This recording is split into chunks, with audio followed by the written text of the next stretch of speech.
Since the global financial crisis, investors have enjoyed strong returns, partly due to a low starting point, but also a favourable combination of accommodative monetary policy, low inflation, and low yields.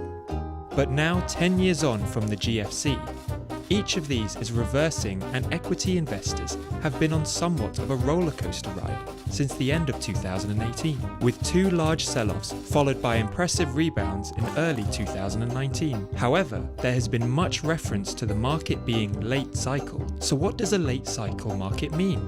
The global economic cycle is the fluctuations of the economy between periods of economic expansion and contraction. The cycle is thought to broadly have 4 phases. Judging where along the cycle we are is very hard, but there are certain indicators. Early cycle is typically categorized by a sharp increase in economic activity and consumer and business spending. Mid-cycle is the longest phase of the economic cycle normally, where growth peaks. Late cycle is usually marked by tightening monetary policy and a general deceleration in economic growth. And finally, recession, a contraction in economic activity and less consumer spending. Since the 1950s to current, US economic cycles have typically lasted on average 5.5 years.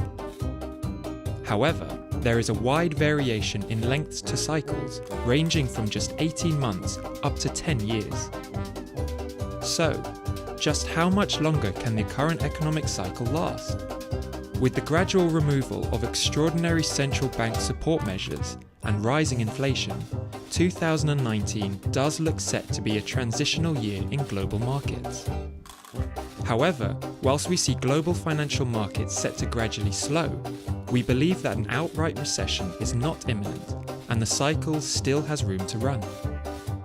Whilst the late cycle market is expected to provide more subdued returns than what we've become accustomed to, investors need to be careful not to retreat from markets, but instead focus on identifying the quality companies best prepared to weather and indeed prosper in this mature market.